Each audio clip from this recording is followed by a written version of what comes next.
재정비했을까? 그리고 왜 멸망했을까? 이 프로그램은 로마군 병사들 이야기다.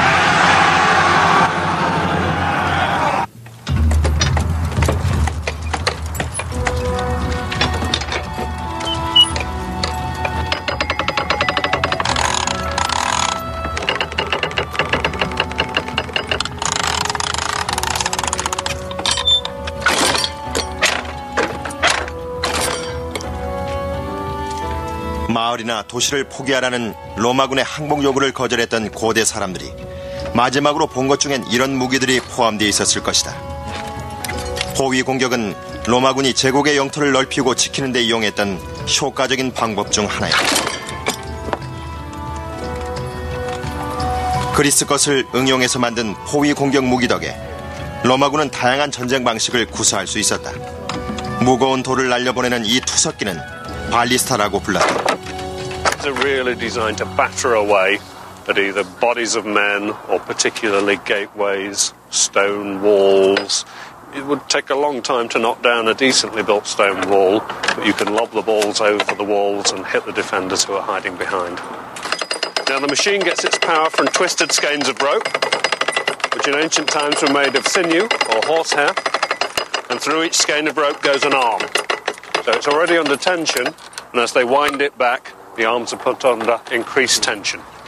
And we're using here a ball which is about the size of an orange, and this is found archaeologically very common. But the biggest ammunition from these machines comes from Israel, and that's in the form of stone balls weighing 100 weight. And to shoot that, the machine would be about 40 feet high. 또 다른 공격 무기는 석궁과 비슷한 대형 활이 있었는데 큰 화살을 목표물에 정확히 맞힐 수 있었다.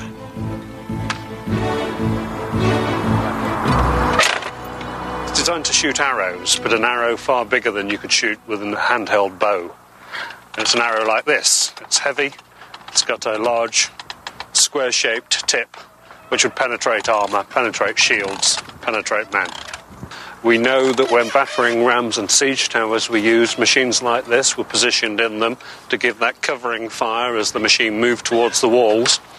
And in field battles as well, these were very useful. 로마군은 다양한 포위 공격 무기를 갖고 있었다. 바퀴를 단 키 큰 이동탑에 궁수들을 배치해 적의 수비병들을 죽였다. 경락고처럼 생긴 이동기구는 적의 성을 집중 공격할 때 병사들을 보호해 주었다. 요새화된 마을을 공격할 때 로마군은 거북 대형을 자주 사용했다.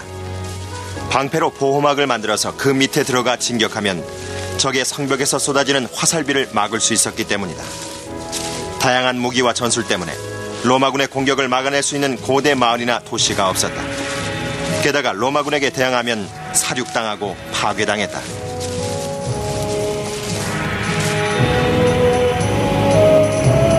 가장 유명한 두 차례의 포위 공격 모두 지금의 이스라엘에서 있었다. 공명이 유대하였던 유대의 성벽 도시는 예수가 태어났을 즈음 정복됐다. 원주민인 유대인들은 자신들을 이방인 취급하는 로마인들을 싫어했다.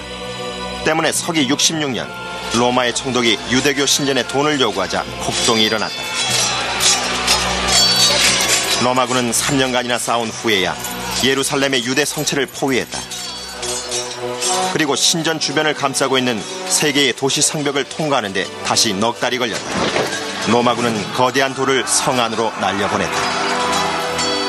These large, dazzling white limestone blocks hurled in by the Romans to the city. And the besiegers had their own slang. When they saw one of these white stones coming, they would shout, "Here comes a baby!" And they'd all lie down in the hope that it would go across them and land safely. The Romans, becoming aware of this, actually blackened the white stones so that they wouldn't be so visible. 일단 저지선이 뚫리면 로마군은 시민들 수천 명을 마구 죽이고 나머지는 노예로 팔았다. 유대교 성물들은 승전 퍼레이드 때 쓰기 위해서 로마로 운반됐고 사원은 파괴됐다. If cities and communities in conquered areas quickly surrendered and came to terms with the Romans, they were generally pretty well treated. And in fact, their ruling classes were often given the Roman citizenship, sometimes very, very quickly, and could become quickly integrated into the Roman world. But people who continued to resist could expect very little mercy from the Roman state or the Roman army, and there were some cases where Roman behaviour amounted virtually to genocide. 로마군은 후에 유대인들이 사원터로 돌아와서 하나 남은 벽 앞에서 애도할 수 있게 허락했다. 통곡의 벽이란 단어와 그 전통은 지금까지도 이어지고 있다. 유대인 반란군들은 거의 힘을 쓰지 못했지만 포기하지 않고 저항한 열성 신자들이 있었다. 그들은 예루살렘 남쪽 사해를 굽어보고 서 있는 390m 높이의 고원에 있는 요새를 장악했다. 마사다라 불렀던 이 요새는 헤로드 왕이 그보다 100년 전 이집트의 공격을 대비해서 세운 것이다. 난공불락처럼 보이는 이곳에서 960명의 열성 신도들이 로마군에게 대항했다. Masada is symbolic. It's important for the Romans because the elimination of this last resistance stands as a symbol that nothing will stand in front of the Roman Empire. There was no prospect of starving the place out anytime soon because Herod and his successors had put huge stores of food. There was plenty of water because Herod had constructed huge rain-fed cisterns inside the mountain that were fed during the winter rains. The only way to take Masada was by direct assault. 예루살렘 공격에 선봉을 섰던 로마군 제10군단이 서기 72년 말 마사다 기슭에 당도했다. 예비병과 유대인 일꾼들을 포함 로마군 병력은 10,000명 정도였다. 지금 보는 이 돌담은 반란군들에게 도주 기회가 없다는 것을 분명하게 보여주기 위해서 고원 지역을 둘러싸았던 높이 1.8m, 길이가 4.8km의 방벽 잔해들이다. 편안한 거처에서 잘 먹고 지냈던 반란자들과는 달리 로마군은 낮에는 기온이 급등하고 밤이면 뚝 떨어지는 혹독한 사막에서 캠프를 치고 지내야 했다. 캠프 병사들을 위한 보급품은 매일 당나귀 400마리 정도가 운반해야 하는 식량 16톤과 물 5,000갤론씩을 예루살렘 지역에서 공급받았다. 당시 로마군의 뛰어난 기술 중에 병참술도 있었다.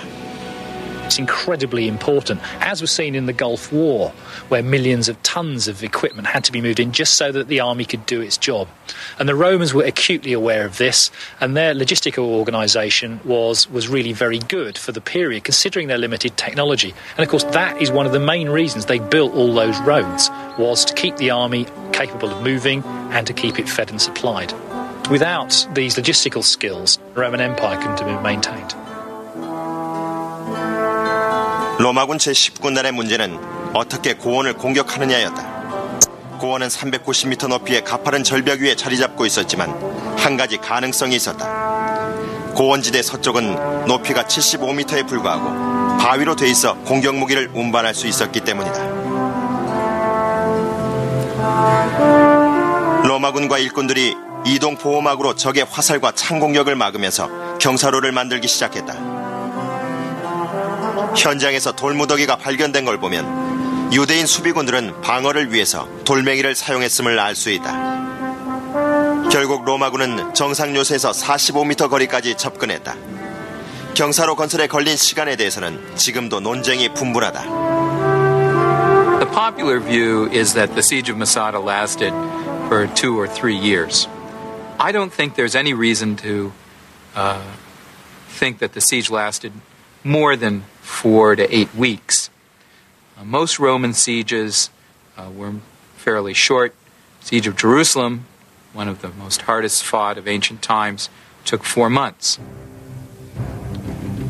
경사로가 완공되자 로마군은 공성기를 이용해 외벽을 부쉈지만 그걸로는 충분하지 않았다. 수비군들이 그 뒤에 두 번째 방벽을 쌓아놓고 있었는데 나무와 흙으로 만들었기 때문에 공성기도 별 소용이 없었다.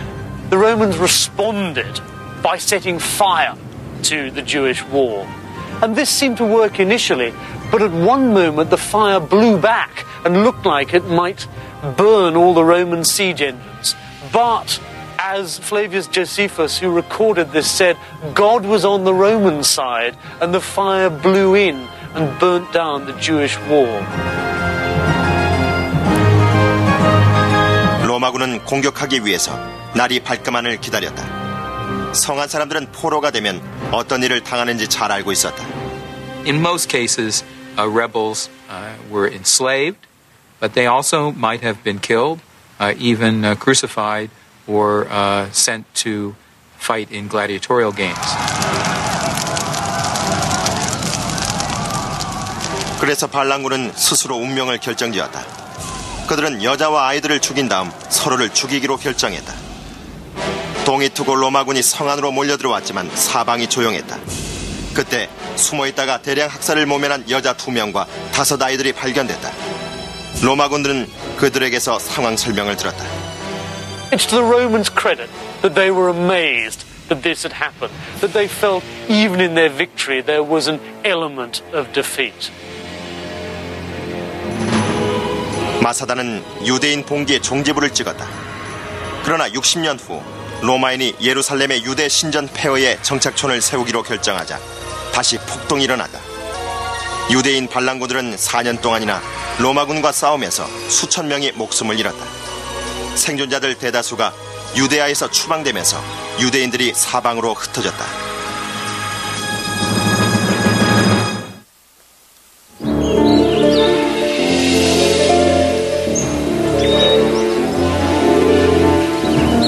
서기 100년, 로마 제국은 4세기 동안 영토를 확장해왔다. 장군이자 황제인 트라야누스의 통치하에서도 확장은 계속됐다.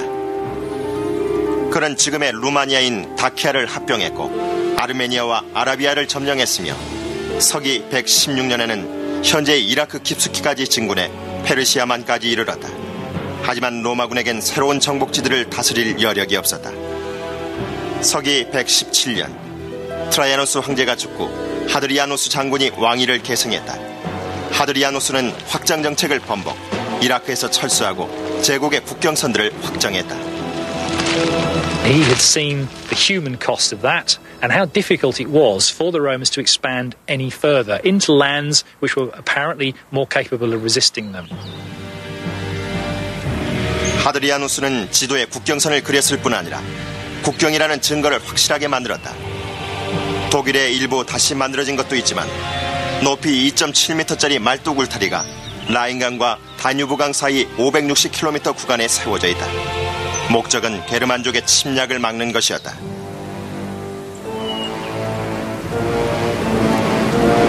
하드리아누스는 거기서 멈추지 않고 브리타니아 북부를 가로질러 128km나 되는 하드리아누스 방벽 건설을 명령했다. 방벽의 높이는 4.5m. 일정한 간격을 두고 병사 10,000명을 수용할 수 있는 요새가 있었다. 오랜 세월 탓에 파손되긴 했지만 보수된 부분을 보면 브리타니아 부족들이 보고 얼마나 놀랐을지 짐작이 간다. 고대학자들은 방벽이 로마군과 야만족들을 갈라놓기 위해서 세워졌다라고만 적고 있다. 방벽 근처에 위치한 빈돌란다 요새에 남아있는 고고학적 증거를 보면 방벽이 세워지기 얼마 전 싸움이 있었음을 알 수 있다. Romans had a lot of casualties, with commanding officers being killed. That's very unusual. And of course that, to a certain extent, gives a reason for building the wall. A lot of trouble, Hadrian puts it down, we'll make damn certain it doesn't happen again. Build the wall. 병사들이 직접 투입돼 방벽을 쌓았다. 하드리아누스 방벽은 3개 군단 15,000명이 투입돼 거의 10년이나 걸려서 서기 130년경 완공됐다. 그런데 방벽 건설이 수비 목적뿐 아니라 하드리아누스 휘하 장군들에게 정복과 전리품을 좋아하는 로마군의 전통을 즐기게 해주기 위해서였다라고 생각하는 사람들이 많다. Under Augustus, Virgil writes his poem saying, the gods have given Rome an empire without end, an empire without end in time or space. And this Hadrian says, we're not going to have big wars of conquest. We're not going to keep on extending the empire. This is it. This is the end. 출입구가 많았던 하드리아누스 방벽은 무역 거래 때 세금을 걷고 부족 간의 무기 거래를 막는 경제 경계선 역할도 했다. 평생 군인이었던 하드리아누스 장군은 의도적으로 병사들을 바쁘게 만들어 정치적 음모를 꾸밀 시간을 차단했다. There's nothing more dangerous, I would have thought, than a highly trained killer with nothing to do. I mean, what is your soldier? He's a highly trained killer, paid by the state. And if you don't give him anything to do, you're asking for trouble. 하드리아누스 방벽은 그의 이기심의 산물이었는지도 모른다. 그는 대규모 공사를 좋아했고 자신을 건축 전문가라고 생각했다. 그는 로마의 판테온 신전 재건축을 도왔고 수비에만 병사 1000명이 필요했던 거대한 빌라를 로마시 외곽에 지었다. 그의 빌라 부지 면적은 폼페이시의 2배인 300에이커나 됐다.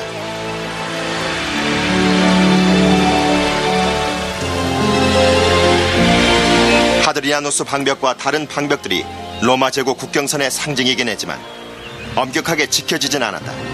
로마군은 계속해서 국경선 너머 지역까지 관리했다. The Romans would patrol long distances beyond those frontiers and also had networks of spies and intelligence agents. They would expect to know of any possible threat to those frontier lines well in advance and could actually nip it in the bud. 빈돌란다 발굴 현장에서 로마 제국의 공식적인 국경선 너머 멀리까지 정찰 나갔던 로마군 병사의 편지가 발견됐다.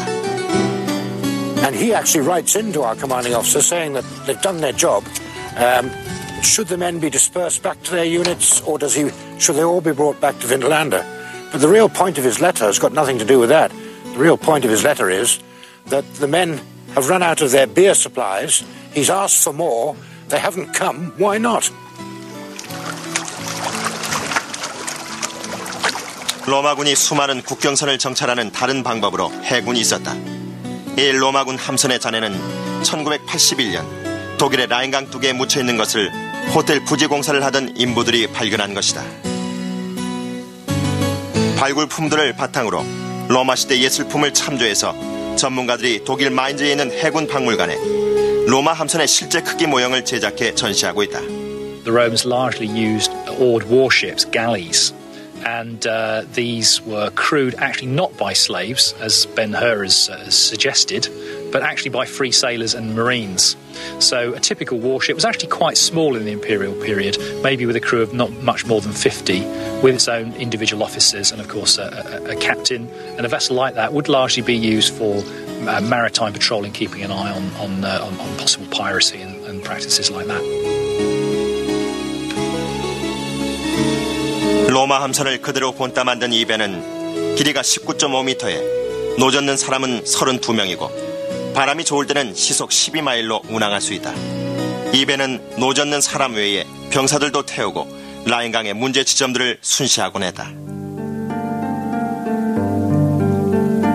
로마는 제국 곳곳에 해군 기지를 만들어 병사들을 수송하고 무역거래를 보호했다.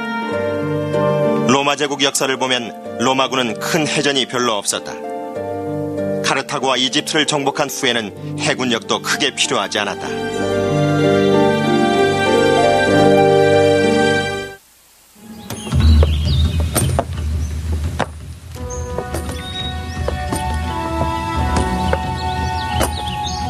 로마 제국의 국경선을 확정하기로 결정한 하드리아누스 황제는 로마 군대의 성격을 바꾸는 데 힘을 보탰다. 로마군 병사들은 새로운 땅을 정복하는 대신 국경선을 수비하면서 공격군이 아니라 수비군으로 변했다. 요새들도 그 변화에 동참하면서 목재 요새에서 석재 요새로 바뀌었다. 당시 석재 요새의 모습이다. 이 요새는 독일 짤부르크에 있는데 원형 위에 재건축한 것이다. 로마군 요새들은 대부분 산길이나 강의 교차 지점 같은 전략 요충지에 자리 잡고 있었다. 직사각형 모양으로 면적은 최고 50에이커였고 45에서 54m마다 탑이 세워져 있어 침입자를 물리칠 수 있었다. 요새 주위엔 적의 기습을 막기 위한 깊은 해자도 있었다. 요새 중심 건물인 프린키피아는 그 지역 사무실들을 관리하는 행정부였다. 그러나 대부분의 요새가 병영으로 나뉘어져 있어 일반 병사들은 동료 군단병들과 원하는 것 이상으로 가깝게 지낼 수밖에 없었다. This is one of many barrack rooms in the fort here at Chesters on Hadrian's Wall. And in this particular space, 8 soldiers would have spent their leisure hours, and this is where they would have slept. This whole area here would have been divided off by some kind of partition around about here. The room out at the front was probably where they kept all their equipment. So it was in an area like this that all of these soldiers actually had to eat and sleep. And in fact, they may have not have been on their own. It's quite possible that also some of them at least will have had their wives and children in here. This was a very crowded place.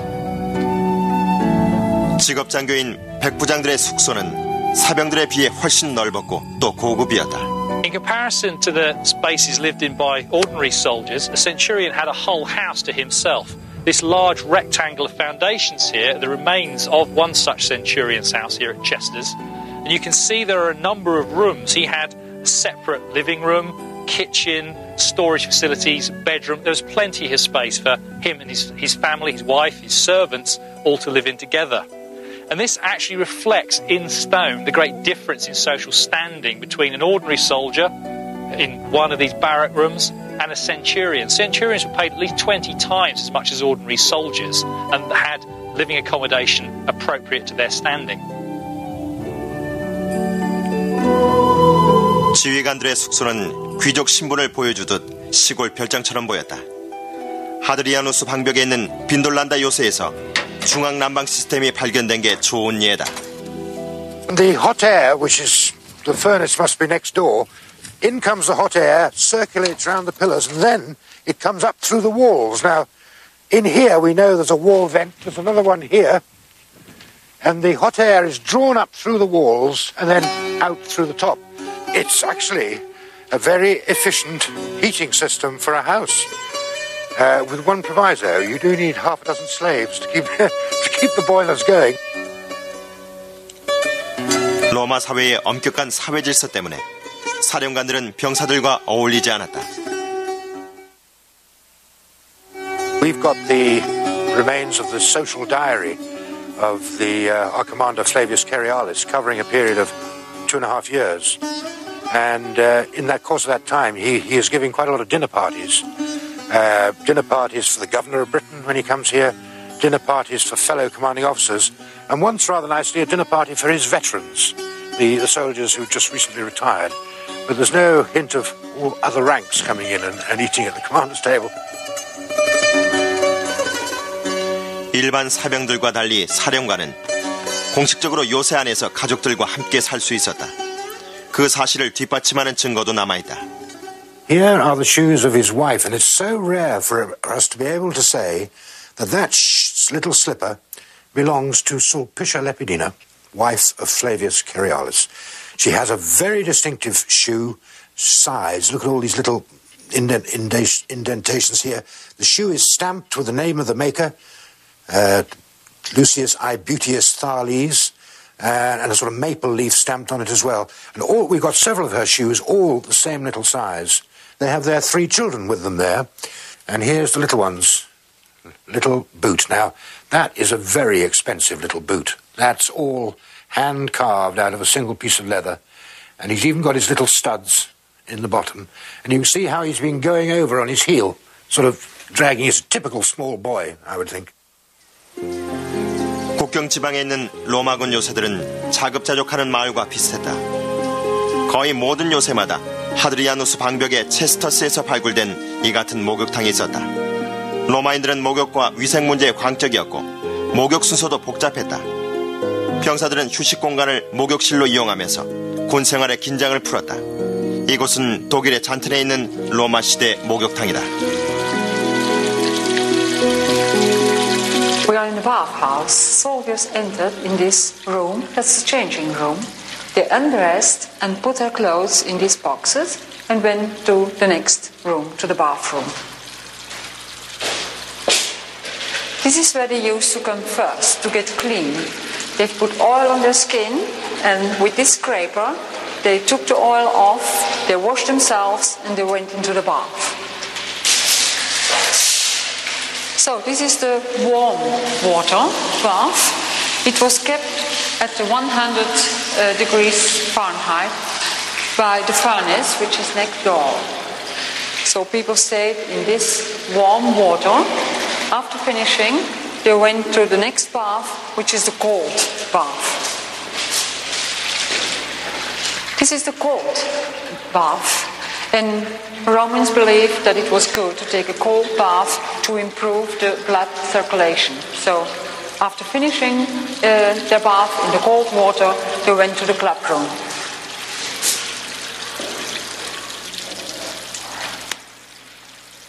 So this is the club room where soldiers came after having their cold bath. They could stay for a while here. They could talk to each other, playing dice, having massage, and just forget being a soldier for a short while.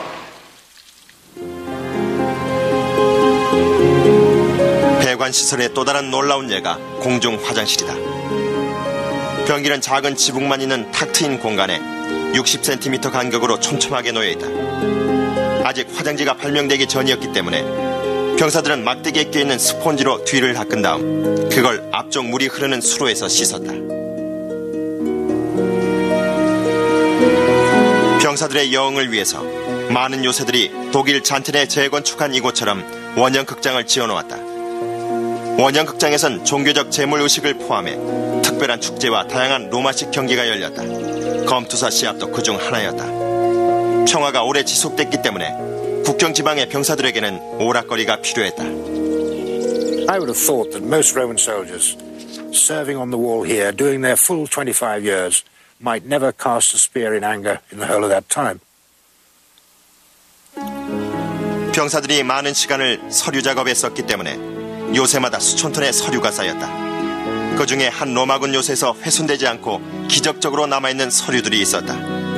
잠시 뒤에 2000년 전 국경에서 복무했던 병사들의 생활상을 보여주는 놀라운 편지들을 소개한다.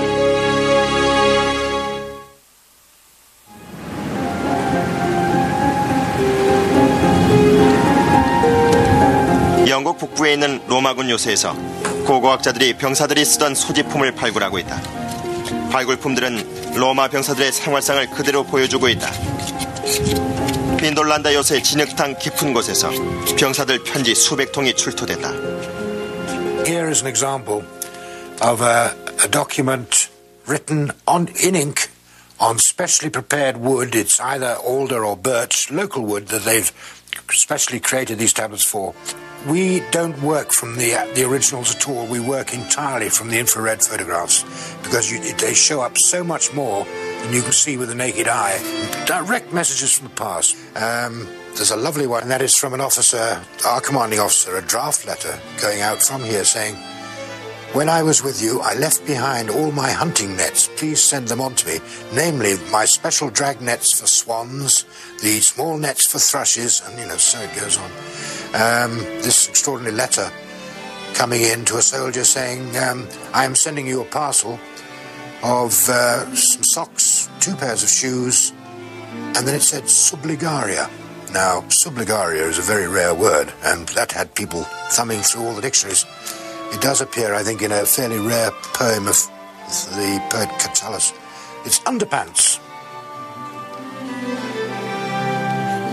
빈돌란다에선 편지 외에도 온갖 종류의 무기들과 당시 병사들이 무기를 어떻게 사용했는지에 대한 증거도 발굴됐다. Often we pick up a thing like this, which is the skull of a Roman cattle, a cow or an oxen or something. It's been poleaxed. You can see the big indentation here. Someone has banged it like that. And then it's obviously been stuck on a pole and used for target practice. We have actually several of these. You can see where the Roman ballistas have gone boom, straight in. 빈돌란다 요새의 깊은 땅속은 고대 유물 보관의 적지였던 것 같다. 덕분에 로마 시대 옷감들까지 좋은 상태로 출토됐다. That is what it looks like. It's a Roman bandage made of some quite good quality local wool. But we get everything from bandages to bits of big jerseys, even a sock made out of 2 different pieces of textiles sewn together. But again, it's wonderful getting the textiles. They've lost their colour, although by analysing them, we can actually work out what colour they originally had. And you'll see in our display case, their colours are much softer and gentler than the rather harsh colours produced by artificial dyes today.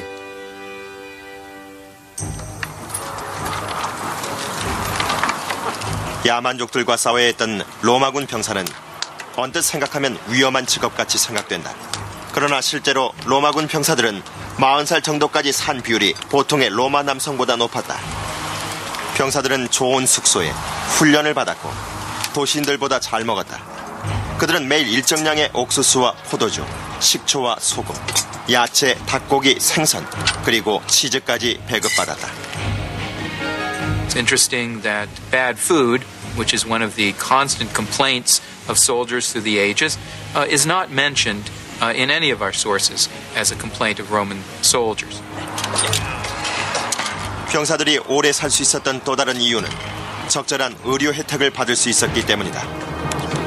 And it was so advanced that soldiers expected to live through their service, and that is one of the few ages in history when men had a higher life expectancy than women because of the battlefield medic. 군의관들의 주요 업무는 전쟁에서 입은 부상을 치료하는 일이었다. This is an arrow, a male piercing arrow, and if it's gone into the arm, it's got to come out, obviously. You can't just pull it out. The first thing you've got to do is use a scalpel to make an incision either side of the arrow to open it up. And retractors are brought in to peel back the skin and expose the arrow. Then you can start to draw it out. If you've got severe bleeding, you might need to clamp it. These clamps are virtually identical to ones that are used in modern operating theatres. Or these, which look like a tweezer, but with a sliding ring, clamp tight shut. To stop the bleeding, a cautery. You heat this up over coals, insert it in, seals off the wound. Great. Finally, you want to close the wound over. Now, you could stitch it, and we got needles made of bronze and bone, but the items that they stitched it with, sinew or flax, was a contaminant. It festered in infection. So they came up with wound staples. This is made out of silver, which is hypoallergenic. Insert it into one side of the wound, pull it over, and stick it in, and that holds it tight. And the little lines that are on it, that look like decoration, they're weak points when it comes to taking it out. You snip those, and it comes out easy. And they're using these at the end of the 20th century. They're finding that staples heal faster than stitches. So we're moving back to ideas that they had 2,000 years ago. 로마군 군의관들은 로즈마리를 방부제로 쓰고 회양풀을 찜질약으로 쓰는 등 약초 학자이기도 했다. Another thing about caraway is the essential oil of it's a stimulant, and it's supposedly good for flatulence. And when you've got 8 men sharing a small leather tent, that's probably a good thing. 대부분의 군대처럼 로마군도 신들이 자기들 편이라고 믿었기 때문에 신들에게 거슬리지 않도록 각별히 조심했다. 전투에 앞서 동물을 제물로 바치고 여러 가지 징조도 살폈다. 신들이 로마군의 승리를 원하면 새떼나 구름 모양으로 뜻을 알려준다고 믿었다. 사병들은 가능한 많은 신을 섬겼다. 주피터나 아폴로, 마르스, 그리고 헤라클레스. 그것도 모자라 원정 지역 토착 신들에게까지 기도를 올렸다. They do seem to have had an adopt a god scheme wherever they went. They were always terribly worried that somebody else had more important gods than them. And they were very concerned not to offend any deities. And the way that the Romans reacted to gods is they don't seem to have been too concerned about what happened in the afterlife. Their concern was to make sure they were as comfortable as possible whilst they were on earth. And the way you ensured that was to keep the gods happy. 로마 군인들에게 가장 인기 있던 신들 중 하나가 페르시아의 미트라였다. 미트라는 그 피가 생명의 원천인 황소를 죽였다고 전해지는 신이다. 미트라를 모시는 신전이 있는 요새들이 많았는데 독일 짤브루크에 있는 이 재건축물도 그중 하나다. It would have been very dark. Each Mithraeum was supposed to be as dark as the original cave where Mithras killed the bull. So it would have been dark and smoky, and pine cones burning as incense on one of the altars. They all seem to have had this relief showing Mithras killing the primeval bull. Now this, according to Mithraic worshippers, was the act of creation. And from this act of killing the bull, all life sprang, and you can see that the wheat is growing from his tail there. 로마군들 사이에 널리 전파되지 못했던 종교가 바로 기독교였다.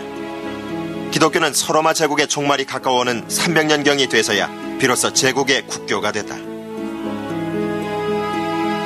It would have been quite difficult, I think, to have been a Christian in the Roman army before it became the official religion, because the Roman army expected you to worship certain set deities, such as the birthday of the emperor or Jupiter on certain days. And if you were a Christian and believed there's only one God, then you would have a fundamental problem with that. 병사들은 다른 숭배물도 항상 가지고 다녔다. 그중 하나가 주로 금으로 만들어진 군단 독수리상이었다. 독수리상은 따로 신전에 모셔져 있었는데 종교적 의미가 있는 날에는 특별한 기름을 발랐다. 전쟁터에 나간 병사들은 독수리상을 앞세우고 행군했으니 군단의 정신적 상징물이었던 것이다. To lose your standard to the enemy was a terrible disgrace, and Roman soldiers literally gave their lives to save their flag and their symbols. 신들처럼 황제도 숭배했기 때문에 각 군단은 황제의 모습이 그려진 물건을 가지고 다녔다. It was important for the troops to be able to recognize their emperor. He was with them in spirit, if not in person, though sometimes he would be there in person, as when the Emperor Hadrian toured the entire empire.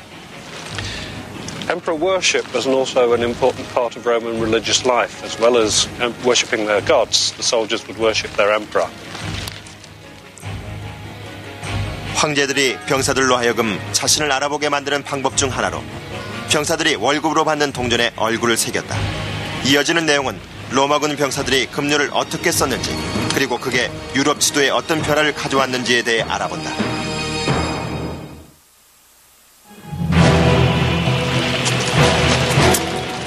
로마 병사들은 고대 시대의 다른 사람들은 받지 못했던 혜택을 누렸다. 바로 정기급이다.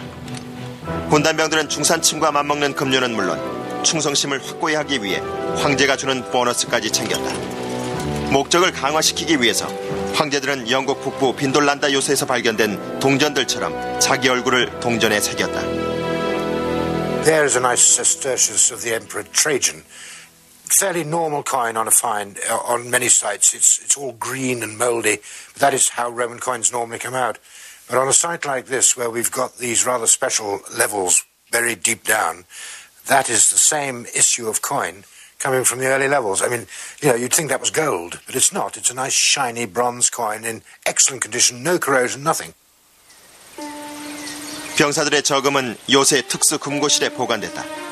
하드리아누스 방벽의 체스터스 요새에 보기 드물게 금고실이 보존돼 있다. 고대 시대의 미니 금괴 저장소였던 셈이다. This was probably one of the safest places for money to be anywhere in the Roman province of Britain, because you've got 500 soldiers guarding it, and they're guarding a lot of their own money, because Roman soldiers had about a third of their pay kept back as a compulsory savings scheme. 의무적으로 해야 하는 저금 외에도 병사들은 식비와 의료비, 무기, 그리고 자기들 무덤을 팔 때 필요한 장비 비용까지 공제당했고 그 밖에도 공제가 많았다. Fines for loss of equipment, buying that extra pepper to liven up the food, or indeed, if they're not feeling very well, buying some opium. I mean, we get opium on the tablets. The quartermaster is issuing it. We would like to think for medical purposes, but you never know.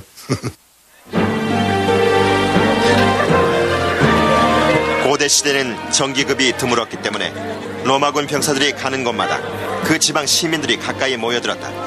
덕분에 요새 밖의 마을들은 번성했다. 독일 짤브루크 요새 외곽에 있었던 마을의 자네들이다. 마을 사람들은 병사들에게 먹을 것과 술, 그리고 영을 제공했는데 여자들도 그 자리에 있었다. 200년경 법이 바뀌면서 공식적으로 병사들의 결혼은 금지돼 있었지만 많은 사병들이 요새 인근 마을에 비공식적인 아내와 아이들을 두고 있었다.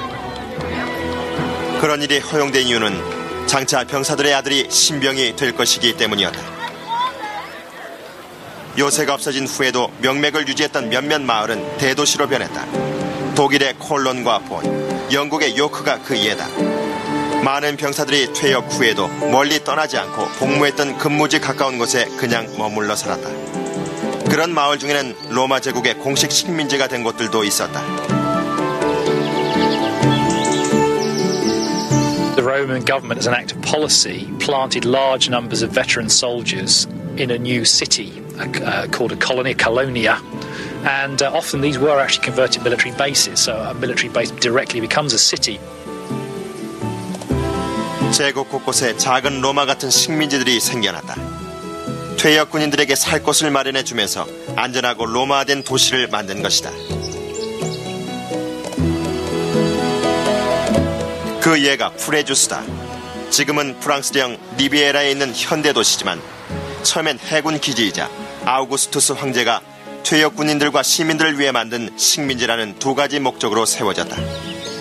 브리타니아를 정복한 로마의 위대한 장군 아그리콜라가 태어난 곳이기도 하다. 프레주스는 로마 제8군단의 식민지였는데 최근에 발굴을 통해 많은 증거물이 출토됐다. This cheek piece of an iron helmet of the early 1st century AD. It is the protection of the right cheek of a helmet. And it's a very unusual find, especially in France, because on the Roman camps, the soldiers were very careful with their weapons. They didn't lose them. 프레주스는 로마 마을의 특징을 전부 가지고 있다. 관객 12,000명을 수용할 수 있는 이 원형극장에선 지금도 투 경기가 열리고 있다. 프레주스엔 병사들이 만들었으리라 짐작되는 수로도 있다. 이 기둥들이 40km 떨어져 있는 산속 수원지에서 프레주스까지 경사진 수로를 지탱하고 있다. 로마 기술자들이 수로에 적합한 정확한 경사도를 계산해낸 다음 병사들을 동원해 수로를 만들었다. 로마군이 수로를 만들기 위해서 사용했던 기술은 지금도 쓰이고 있는데 나무로 틀을 만든 다음 콘크리트를 부었다.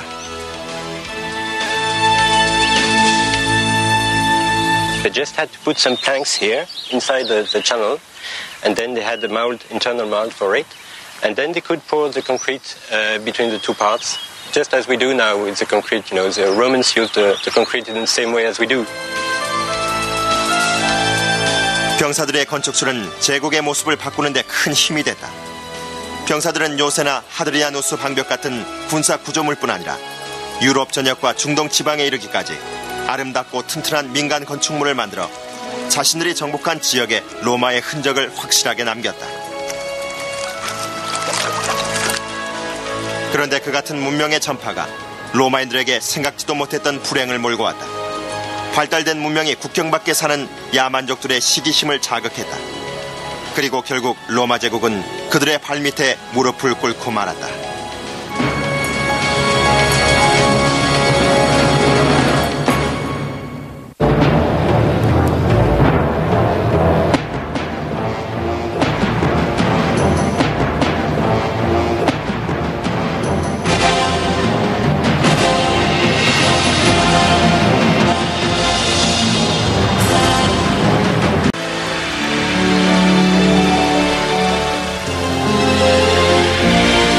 하드리아누스 방벽과 다른 방벽들이 로마 제국 국경선의 상징이긴 했지만 엄격하게 지켜지진 않았다.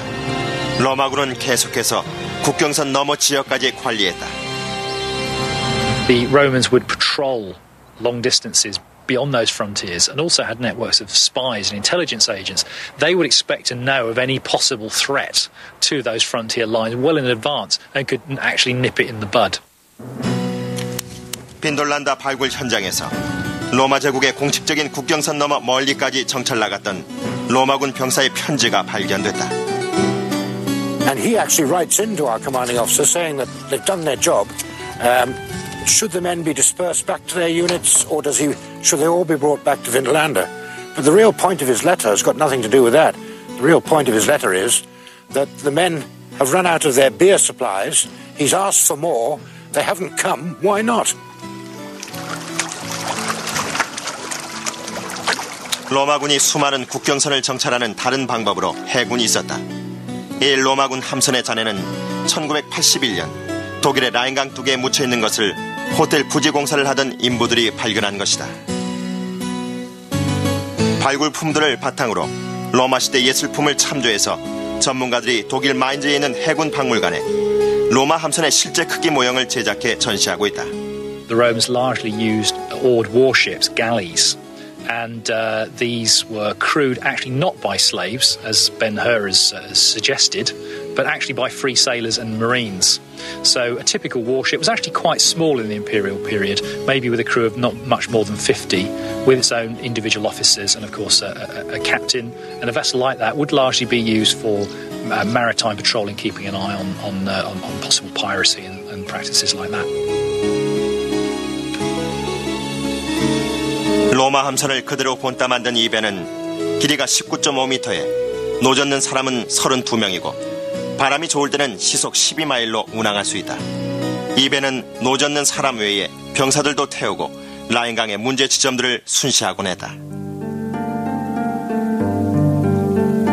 로마는 제국 곳곳에 해군 기지를 만들어 병사들을 수송하고 무역거래를 보호했다. 로마 제국 역사를 보면 로마군은 큰 해전이 별로 없었다. 카르타고와 이집트를 정복한 후에는 해군력도 크게 필요하지 않았다.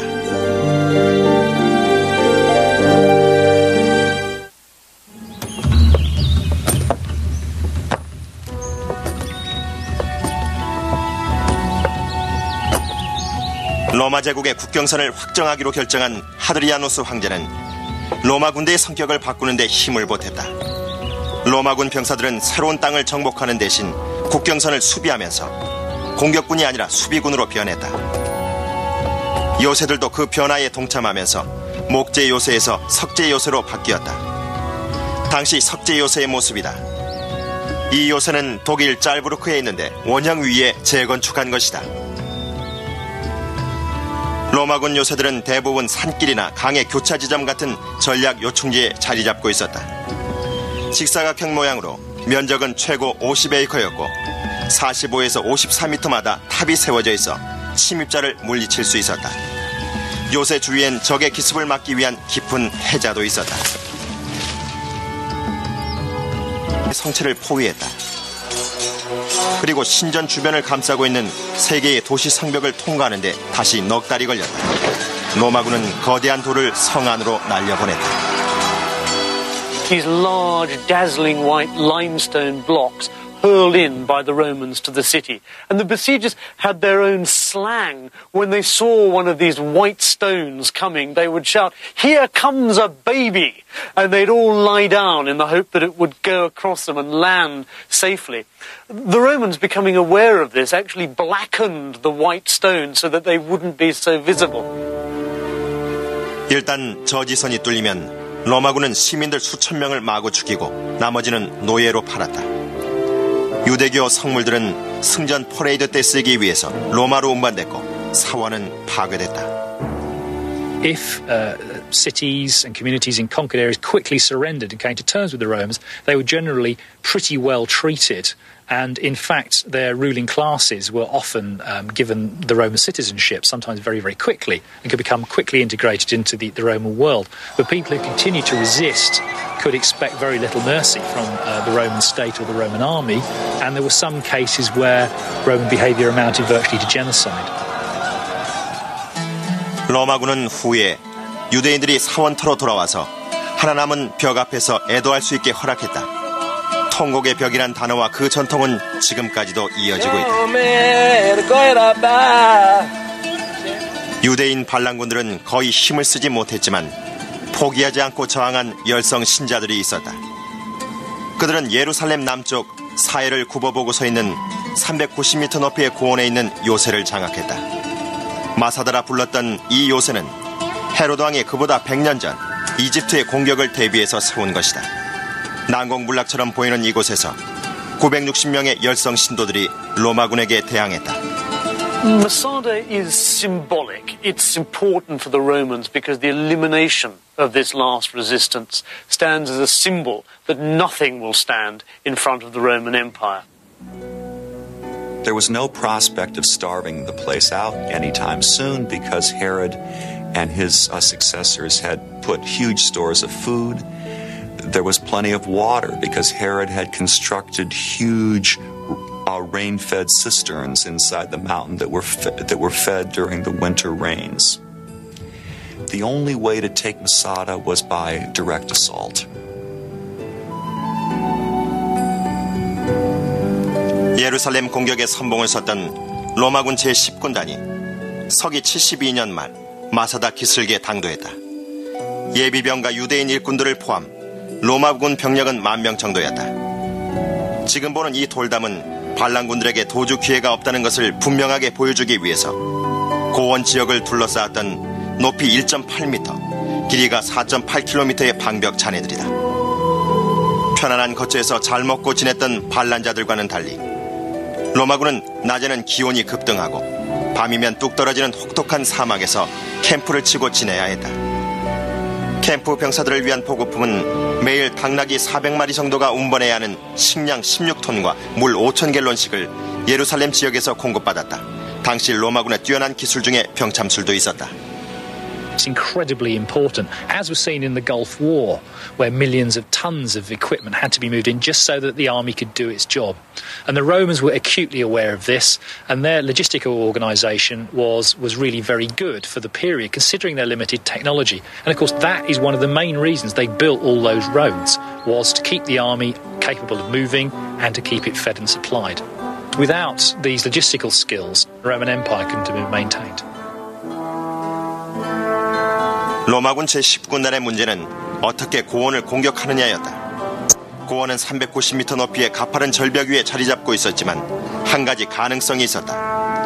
고원지대 서쪽은 높이가 75m에 불과하고 바위로 돼 있어 공격 무기를 운반할 수 있었기 때문이다. 로마군과 일꾼들이 이동 보호막으로 적의 화살과 창 공격을 막으면서 경사로를 만들기 시작했다. 현장에서 돌무더기가 발견된 걸 보면 유대인 수비군들은 방어를 위해서 돌멩이를 사용했음을 알 수 있다. 결국 로마군은 정상 요새에서 45m 거리까지 접근했다. 경사로 건설에 걸린 시간에 대해서는 지금도 논쟁이 분분하다. The popular view is that the siege of Masada lasted for 2 or 3 years. I don't think there's any reason to think that the siege lasted more than 4 to 8 weeks. Most Roman sieges were fairly short. Siege of Jerusalem, one of the most hardest fought of ancient times, took 4 months. 경사로가 완공되자 로마군은 공성기를 이용해 외벽을 부쉈지만 그걸로는 충분하지 않았다. 수비군들이 그 뒤에 두 번째 방벽을 쌓아놓고 있었는데 나무와 흙으로 만들었기 때문에 공성기도 별 소용이 없었다. The Romans responded by setting fire to the Jewish wall. And this seemed to work initially, but at one moment the fire blew back and looked like it might burn all the Roman siege engines. But as Flavius Josephus, who recorded this, said, God was on the Roman side and the fire blew in and burnt down the Jewish wall. 로마군은 공격하기 위해서 날이 밝기만을 기다렸다. 성한 사람들은 포로가 되면 어떤 일을 당하는지 잘 알고 있었다. In most cases, rebels were enslaved, but they also might have been killed, even crucified, or sent to fight in gladiatorial games. 그래서 반란군은 스스로 운명을 결정지었다. 그들은 여자와 아이들을 죽인 다음 서로를 죽이기로 결정했다. 동이 트고 로마군이 성 안으로 몰려들어왔지만 사방이 조용했다. 그때 숨어있다가 대량 학살을 모면한 여자 2명과 5 아이들이 발견됐다. 로마군들은 그들에게서 상황 설명을 들었다. It's to the Romans' credit that they were amazed that this had happened, that they felt even in their victory there was an element of defeat. 마사다는 유대인 봉기에 종지부를 찍었다. 그러나 60년 후 로마인이 예루살렘의 유대 신전 폐허에 정착촌을 세우기로 결정하자 다시 폭동이 일어났다. 유대인 반란군들은 4년 동안이나 로마군과 싸우면서 수천 명이 목숨을 잃었다. 생존자들 대다수가 유대아에서 추방되면서 유대인들이 사방으로 흩어졌다.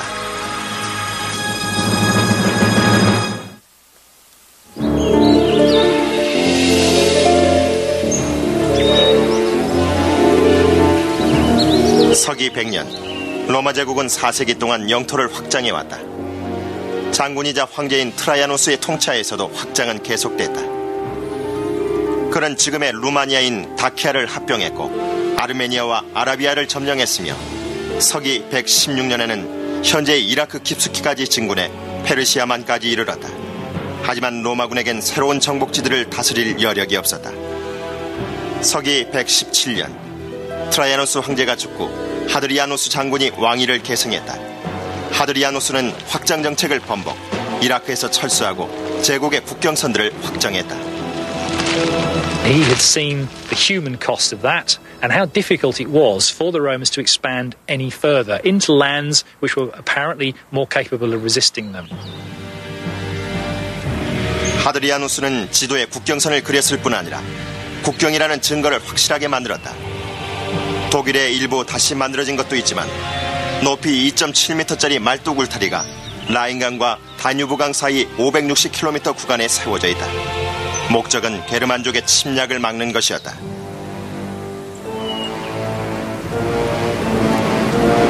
하드리아누스는 거기서 멈추지 않고 브리타니아 북부를 가로질러 128km나 되는 하드리아누스 방벽 건설을 명령했다. 방벽의 높이는 4.5m. 일정한 간격을 두고 병사 10,000명을 수용할 수 있는 요새가 있었다. 오랜 세월 탓에 파손되긴 했지만 보수된 부분을 보면 브리타니아 부족들이 보고 얼마나 놀랐을지 짐작이 간다. 고대학자들은 방벽이 로마군과 야만족들을 갈라놓기 위해서 세워졌다라고만 적고 있다. 방벽 근처에 위치한 빈돌란다 요새에 남아있는 고고학적 증거를 보면 방벽이 세워지기 얼마 전 싸움이 있었음을 알 수 있다. Romans had a lot of casualties, with commanding officers being killed. That's very unusual. And of course that, to a certain extent, gives a reason for building the wall. A lot of trouble. Hadrian puts it down. We'll make damn certain it doesn't happen again. Build the wall. 병사들이 직접 투입돼 방벽을 쌓았다. 하드리아누스 방벽은 3개 군단 15,000명이 투입돼 거의 10년이나 걸려서 서기 130년경 완공됐다. 그런데 방벽 건설이 수비 목적뿐 아니라 하드리아누스 휘하 장군들에게 정복과 전리품을 좋아하는 로마군의 전통을 즐기게 해주기 위해서였다라고 생각하는 사람들이 많다. Under Augustus, Virgil writes his poem saying, the gods have given Rome an empire without end, an empire without end in time or space. And this Hadrian says, we're not going to have big wars of conquest. We're not going to keep on extending the empire. This is it. This is the end. 출입구가 많았던 하드리아누스 방벽은 무역 거래 때 세금을 걷고 부족 간의 무기 거래를 막는 경제 경계선 역할도 했다. 평생 군인이었던 하드리아누스 장군은 의도적으로 병사들을 바쁘게 만들어 정치적 음모를 꾸밀 시간을 차단했다. There's nothing more dangerous, I would have thought, than a highly trained killer with nothing to do. I mean, what is your soldier? He's a highly trained killer, paid by the state. And if you don't give him anything to do, you're asking for trouble. 하드리아누스 방벽은 그의 이기심의 산물이었는지도 모른다. 그는 대규모 공사를 좋아했고 자신을 건축 전문가라고 생각했다. 그는 로마의 판테온 신전 재건축을 도왔고 수비에만 병사 1,000명이 필요했던 거대한 빌라를 로마시 외곽에 지었다. 그의 빌라 부지 면적은 폼페이시의 2배인 300에이커나 됐다. 재정비했을까? 그리고 왜 멸망했을까? 이 프로그램은 로마군 병사들 이야기다.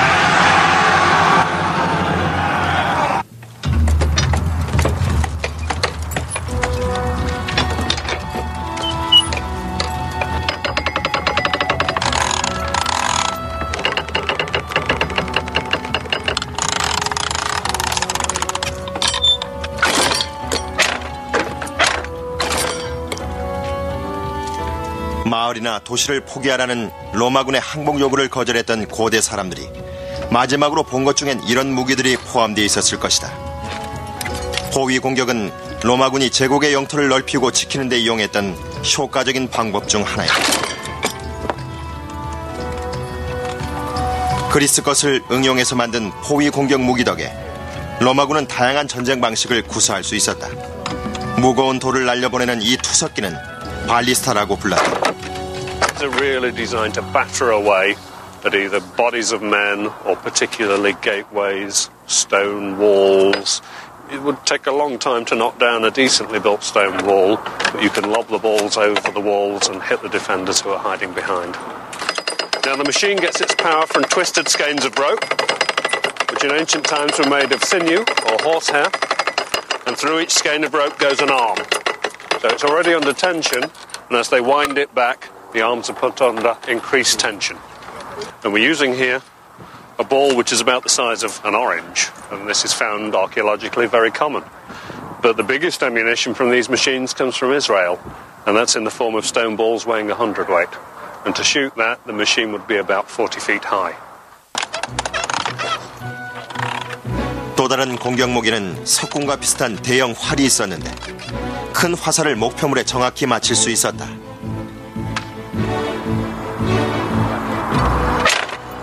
It's designed to shoot arrows, but an arrow far bigger than you could shoot with a handheld bow. And it's an arrow like this. It's heavy. It's got a large square-shaped tip which would penetrate armor, penetrate shields, penetrate men. We know that when battering rams and siege towers were used, machines like this were positioned in them to give that covering fire as the machine moved towards the walls. And in field battles as well, these were very useful. 로마군은 다양한 포위 공격 무기를 갖고 있었다. 바퀴를 단 키 큰 이동탑에 궁수들을 배치해 적의 수비병들을 죽였다. 경락고처럼 생긴 이동기구는 적의 성을 집중 공격할 때 병사들을 보호해 주었다. 요새화된 마을을 공격할 때 로마군은 거북 대형을 자주 사용했다. 방패로 보호막을 만들어서 그 밑에 들어가 진격하면 적의 성벽에서 쏟아지는 화살비를 막을 수 있었기 때문이다. 다양한 무기와 전술 때문에 로마군의 공격을 막아낼 수 있는 고대 마을이나 도시가 없었다. 게다가 로마군에게 대항하면 사륙당하고 파괴당했다.